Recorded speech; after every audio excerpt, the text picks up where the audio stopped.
एक करोड़पति बिल्डर की गोली मारकर हत्या कर दी गई। रात करीब 11 बजे अज्ञात बदमाशों ने चांदनी चौक के तिलक बाजार इलाके में बिल्डर खलील अहमद उर्फ मामा खलील की गोली मारकर हत्या कर दी। बदमाशों की 6 गोलियां बिल्डर को लगी हैं, जबकि इस वारदात में 2 लोग घायल हुए।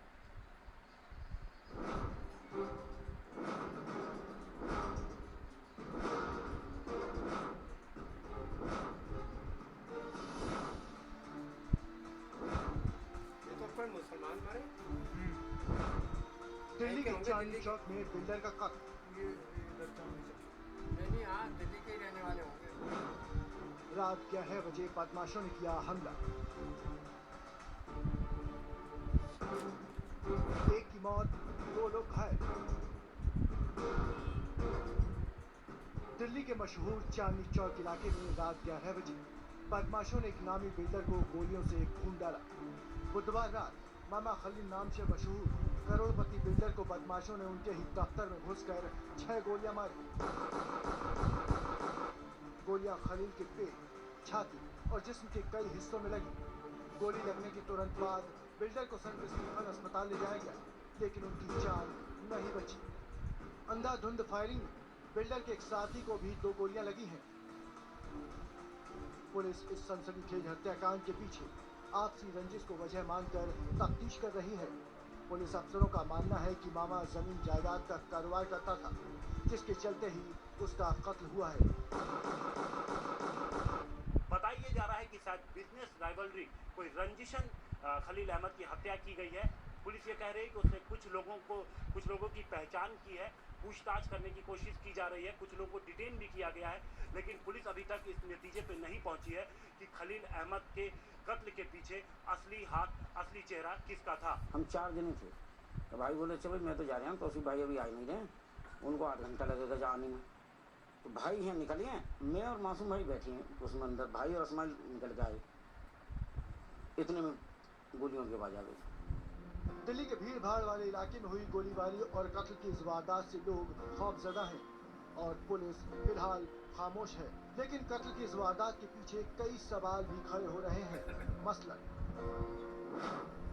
कौन है खलील के कातिल? खलील के कत्ल की क्या है वजह? क्या है खलील का इतिहास? जी हाँ, ये वो सवाल हैं जिनका जवाब दिल्ली पुलिस तलाश रही है। लेकिन इन सवालों में ही एक हकीकत भी छुपी है। हकीकत ये कि मामा आखिर एक भूमाफिया बिल्डर कैसे बना? मामा का सिंडिकेट कैसे चलता था? पुरानी दिल्ली में अवैध निर्माण में मामा एंड कंपनी कैसे खेल किया करती थी? इन सवालों के जवाब सुनकर आप भी हैरान रह जाएंगे। फरीद अली के साथ हिमांशु मिश्रा, दिल्ली आज तक। खलील के कत्ल के बाद उसकी पूरी कहानी अब दुनिया के सामने है। ये वही खलील है जो कभी पुरानी दिल्ली में जेब तराशी का धंधा चलाता। वक्त के साथ साथ मामा खलील ने जमीनों पर कब्जे करना शुरू कर दिया और भूमाफिया बिल्डर बन गए। खलील के खिलाफ 1-2 नहीं बल्कि 34 संगीन मामले दर्ज थे। कौन है मामा खलील? क्या है मामा खलील का सिंडिकेट? मामा खलील पुरानी दिल्ली का वो नाम जिसे बच्चा बच्चा जानता है। दरअसल 45 साल का मामा खलील पिछले 10 साल से पुरानी दिल्ली के कई इलाकों में जमीनों पर अवैध कब्जे करवाकर उस पर इमारतें बनवाने का धंधा किया करता था। पुलिस सूत्रों की माने तो मामा खलील पुरानी दिल्ली में अपना पूरा सिंडिकेट चलाता था। मामा के साथ 1 तो नहीं बल्कि 100 से ज्यादा लड़के अवैध कामों में लगे हुए थे।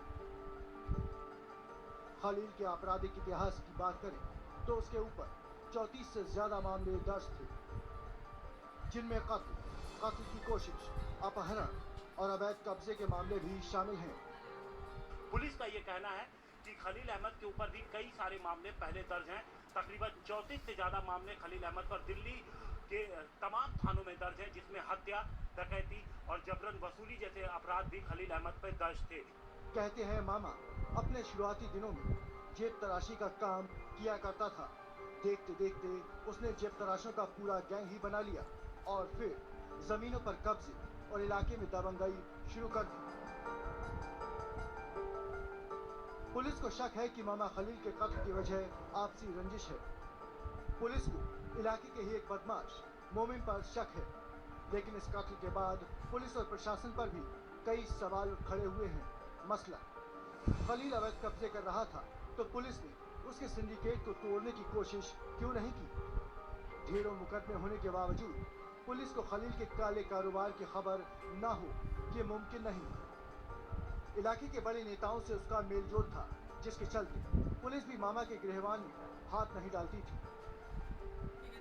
इलाके के दबंग बिल्डर मामा खलील के कत्ल के बाद आशंका है कि मामा से जुड़े लोग इस मौत का बदला लेने की कोशिश कर सकते हैं। सवाल ये है कि मामा खलील का कत्ल पुरानी दिल्ली में किसी गैंगवार की दस्तक तो नहीं? हिमांशु मिश्रा, दिल्ली आज तक। सीबीआई की विशेष अदालत में नूपुर से पूछे गए 809 सवाल